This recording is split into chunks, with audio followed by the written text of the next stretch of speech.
Alright, so this is a game I played just about maybe 15 or 30 minutes ago.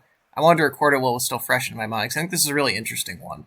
And there's a lot of decisions I made here that aren't in ways typical for the kind of team this is, or the kind of team this looks like. And I'll get more into that as we get further into the replay. Or I think that'd be farther, actually. Anyway, but just for now, we're making one of the more important decisions in a game: what Pokemon to start. And this is important for a variety of reasons. Number one, because if we're both playing momentum-based teams, which my opponent I think is playing a little bit less of a momentum-based team than I am. He's playing Pokemon that are committal. That would be Mamoswine, Lucario, Sharpedo, and Primarina. These are Pokemon that can't pivot out very easily. And depending on their Hydreigon set, Hydreigon can't pivot out super easily either. Some of them are Scarfed or... does anyone play Specs on Hydreigon? I don't think they play Specs on Hydreigon. That'd be pretty crazy. But not every Hydreigon set can pivot easily is what I'm saying. Some of them are like Defoggers or are playing Darknium Z or something like that. This one's actually Scarfed, so it probably has U-turn, but we'll see that in a moment. It's always worth giving your opponent the credit for Scarfed Hydreigon. It's most of the time what it's playing, but not to distract from that too much. So I have to decide what Pokemon I'm going to put in against my opponent, and they have to make the same decision. And when considering your decision, it's important to consider your opponent's decision as well. What Pokemon do they think that I'm likely to start? Sort of the prime suspects for me are Aerodactyl and Rotom H. Aerodactyl is good because it's always good to get your Mega Evolution online if you can force a switch. That means you don't have to worry about switching an un-Mega Evolved Pokemon into a random move later in the game. And this is especially important for Aerodactyl because it's quite frail. So starting Aerodactyl Mega would be nice for me, because that would mean that I get my thing out of the way right away. And I actually have Stealth Rock on this Pokemon too. If they were particularly heads up about my team, they would notice that no other Pokemon on my team can use Stealth Rock. It's exceedingly rare to play against an opponent who doesn't care about entry hazards at some level, and I clearly have no spikers. So, if that's something that, if they're a particularly, bright heads-up player, that's something they'll probably realize. So I think, based on that, what they're likely to do is to put in a Pokemon that counters Aerodactyl Mega. And they've got no shortage of them. Aerodactyl Mega is not very good against my opponent's team. They could put in Scissor, which would be a nightmare for me, because then something has to take a U-turn. Or, I have to risk leaving in Aerodactyl and just getting one shot by Bullet Punch. And on the first turn of the game, that's not really a risk I want to take. That gets ugly for me.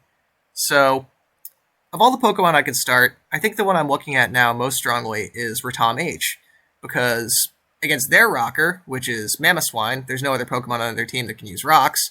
Rotom H holds its own very well, for the reason that I can't Volt Switch out of it because it's a ground type.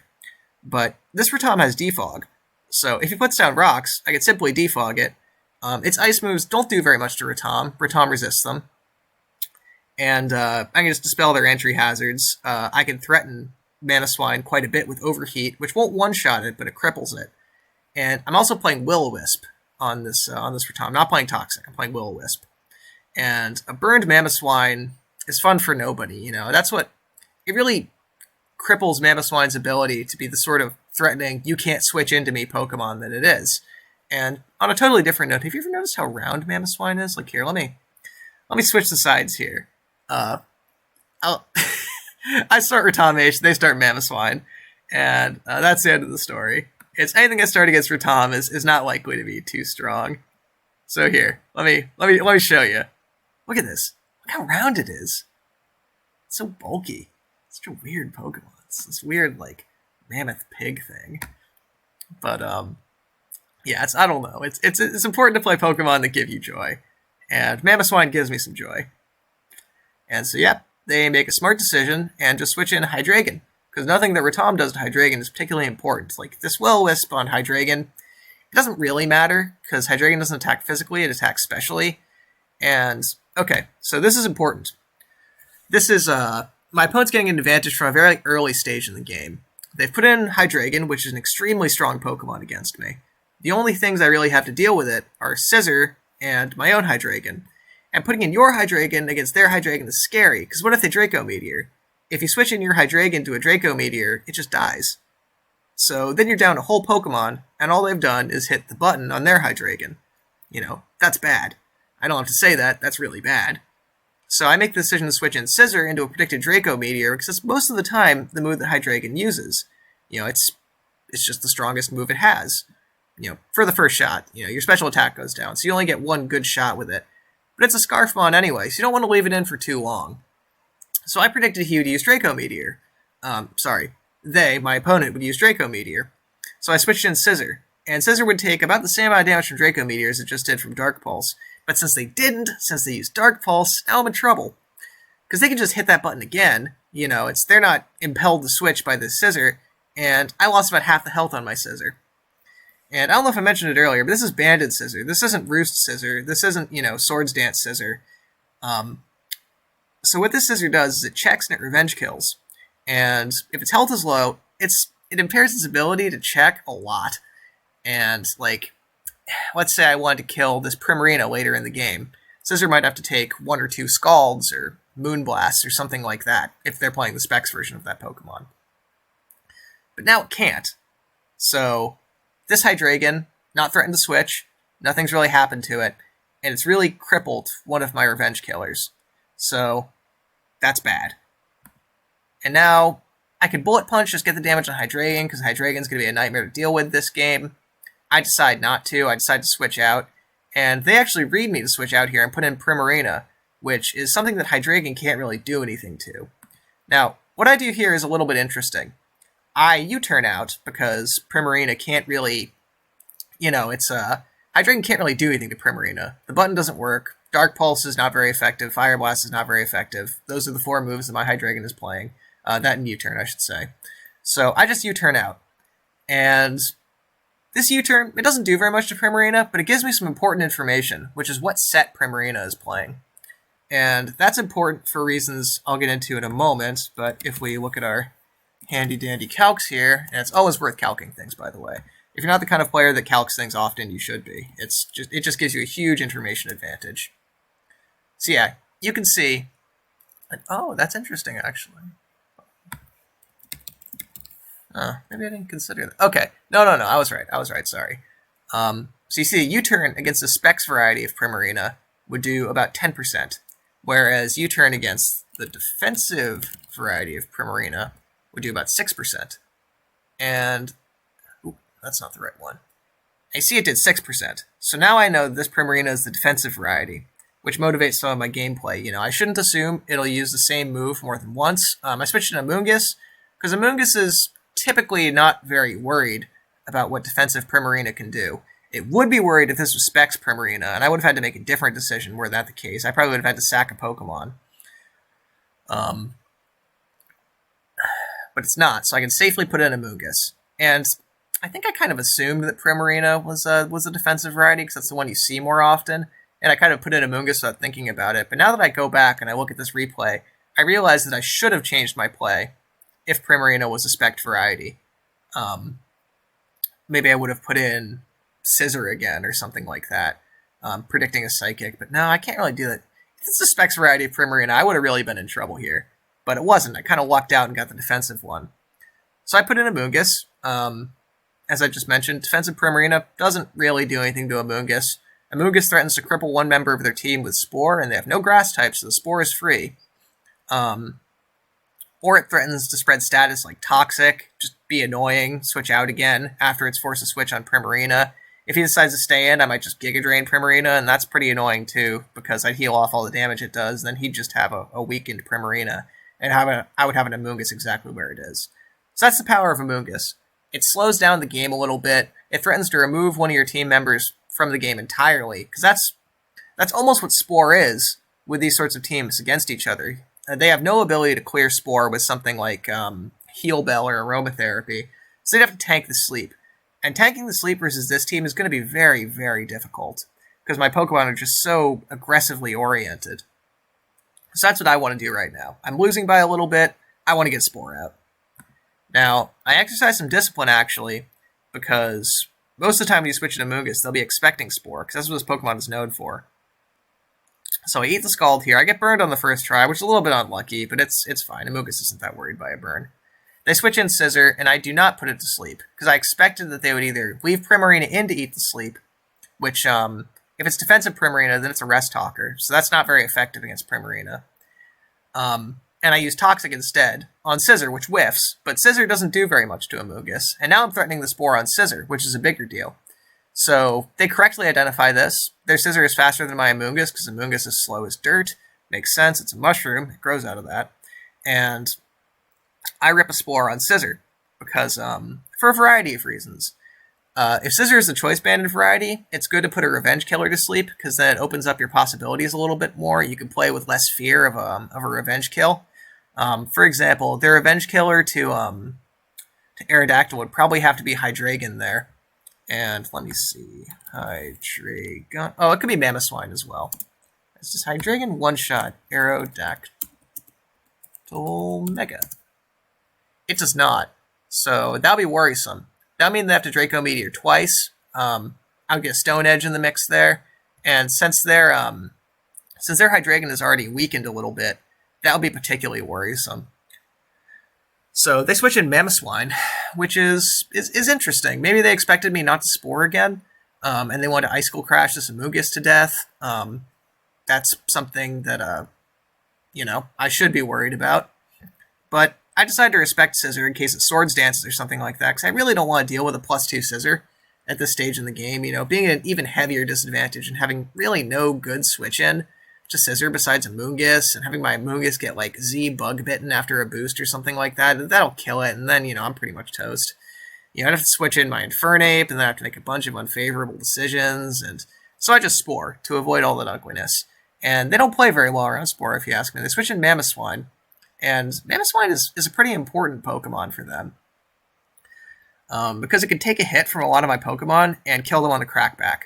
So they're losing a full health Mamoswine here. I think what they should have done is put in the Lucario. Because Lucario isn't especially good against my team. It gets slept by Amoonguss even after it boosts. I think that I've been playing some pretty strange coverage moves to one-shot Amoonguss after a boost. But, what do I know? It gets one-shot by Aerodactyl even after it boosts. If it uses... Because Aerodactyl is faster than Lucario by quite a bit, actually. Lucario is pretty slow, weirdly enough. It'll get one-shot by Earthquake, and its priority move, even after a boost, won't kill it. So, if I see Lucario, I can just switch in Aerodactyl Mega, which is otherwise not a very good Pokemon against their team, and get the kill or a switch pretty much for free. And we're going to see exactly that a little bit later in this game, so... I think if they were thinking a little bit more carefully about how to play around this Amoonguss, they would have switched in Lucario. But they switched in Mamoswine, which I think was a mistake, because it's a more valuable Pokemon.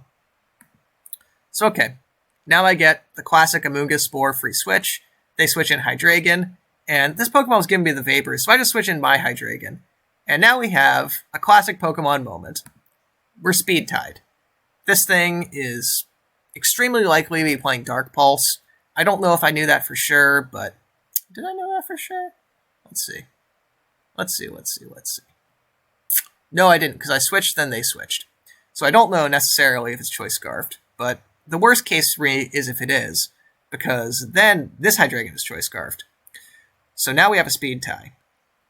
And if you don't know the rules behind a speed tie, that puts us at a 50-50 situation. Either he'll go first or I'll go first based on the flip of a coin. And these Pokemon one-shot each other. We're both probably hitting Draco Meteor. They could switch in Primarina if they wanted to, if they didn't want to accept the 50-50, which since they're winning, but they're probably actually not winning at this point anymore, because one of their Pokemon is slept, so this Pokemon is effectively dead, really. It's dead 75% of the time. I don't know what the likelihood of a Pokemon waking up on the first tick of sleep is, but it's not very likely. So maybe they didn't want to make defensive moves, they wanted to make offensive moves, because I can just switch in Amoonguss to Primarina again, and then we're back at square one. So in any case, they accept the speed tie and they win. And now I'm losing by quite a bit, because I lost my Hydreigon, which is pretty problematic for their team as well. They have a switch with Primarina, but, but they win the speed tie, they kill my dude, their Hydreigon's alive, I'm in trouble. They switch in Scissor, good on them, and I get rocks down with my Aerodactyl. Now, Aerodactyl gets one-shotted by Choice Band Scissor, and maybe even some other non-Choice Band varieties. So I switch in Ratom, which can take any of Scissor's moves quite comfortably, and they switch back out to their Hydreigon. And I actually made a mistake here, I think. I believe I raw switched to Amoonguss, when I should have probably Volt switched.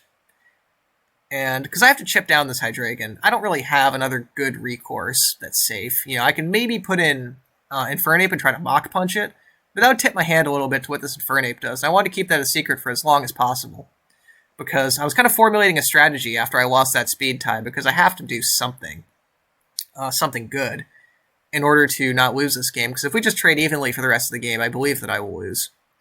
So I decided just to eat a million moves from this Hydreigon and chip it down. And that's exactly what happens. My Ratom goes to 2% there. It was guaranteed to survive that Dark Pulse. I don't get flinched, which is lucky. And I take down the Hydreigon.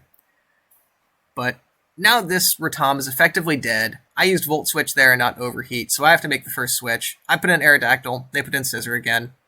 So now I'm behind to switch. I put in my nearly dead Ratom. My nearly dead Ratom is now fully dead. And now I switch in Infernape. Okay, so this is an important moment. This Infernape, if I didn't say earlier, is playing Swords Dance. And what that means is that with a boost, I can one-shot all of their team, some of it with priority. So what I'm really trying to do here is I'm trying to get his team into a sweeping position with Infernape, and the only thing getting in my way is this full health Primarina. Infernape is playing a Fighting Crystal, so that means that it can do, with a boost, about 70 damage to Primarina. So I need to get Primarina to that number. And that's a more daunting task than it would seem, because Primarina is pretty tough, and if I leave Infernape in, it'll get one shot. I can't, for example, get 2 Swords Dance boosts against Primarina, because its special attack is so high, and Infernape's special defense is so low. So I switch Infernape into this Scissor, because Infernape can take one move from Scissor pretty comfortably, and I suspect they'll switch in Primarina here. So I'm bringing in Infernape in an attempt to lure out this Primarina, because I think that's probably what's going to happen. You know, Primarina takes all Infernape's moves pretty comfortably unboosted, and they don't even necessarily realize that that's what this Infernape is, that it's a boost Infernape. Since I brought it in after my Ratom was killed, they might assume that's a revenge killer, but it isn't. So what I'm trying to do here is I'm trying to make some kind of risky or sort of soft moves. And by soft move, I mean I'm making some soft reads. I think that I'll know what they do, but I haven't seen it demonstrated, and I don't know exactly what they're thinking. My thought process is they'll think that this is a revenge killer, and they'll respect that, and they'll switch out this Scissor. Even if it wasn't a revenge killer, you know, if it's Swords Dance and Infernape like I am, if they call my bluff and Bullet Punch me again, because this Scissor is quite likely to be choice locked, Infernape will take like 50% of its health, and then it'll one-shot Scissor. So that's a bad trade for them. So they do what I think they're going to do. You'll see it in just a second here, and bring Primarina back out. I have to make the first switch. The animation shows the first switch here. So it's a little bit nerve-wracking for me, you know, did they switch, didn't they switch? But Amoonguss against Scissor is pretty fine anyway, even at 50% health. You know, I'll take some damage and I'll switch back out again to their switch. You know, it's not no big deal since I'm losing, but it's not the end of the world. But yeah, they do what I want them to do. They bring out Primarina again. Now, remembering that I have to get to about the 70% mark, I really want to do that, so I use Giga Drain on Amoonguss here. And you'll see, not very effective against Lucario. And now Amoonguss probably has to go, because it doesn't have a Spore available. The Mamoswine's been spored, and I suspect this Lucario will set up, because that's what most of them do.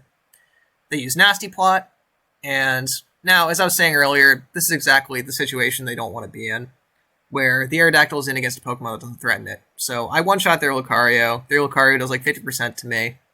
Now they bring Primarina back in. This Aerodactyl, it's not very good against their team. So I decide not to respect Primarina just using Scald, and decide to deal some damage to it. And that's what happens. Now, I could bring in Infernape right away, and just rip the Z move. I think I calced it, and that wouldn't turn out well for me most of the time. Let me take another look. I'm playing just the base sets for on Smogon. So one of the useful things about that is all your calcs will be absolutely... Yeah, so I can't actually do that. All that pummeling won't kill it, and this Primarina is exceedingly likely to one-shot my Infernape. So that option is actually not available to me. So I bring in Scissor. Scissor is threatening to one-shot Primarina. This one's got a choice band, though they don't necessarily know that. This Scissor is threatening to one-shot Primarina with a bullet punch. I'll show you right here. Yeah, it can do 40%. Sometimes it won't, but a great majority of the time it will. So I want them to respect that option. I'm hoping that they switch, because the more times they switch into Stealth Rock, the better it goes for me. They decide not to switch, though, and I rip a U-turn into this Primarina.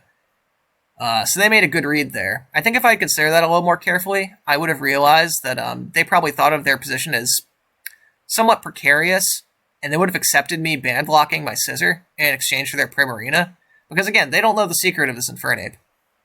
But what you'll actually see is, yeah, they use Scald there, that's kind of strange actually. They use Scald and not rest right away. Maybe they're expecting me to bring in the Infernape or something like that on a predicted rest. Not entirely sure what they were thinking. Maybe they just want to hit a move that does damage because it does damage.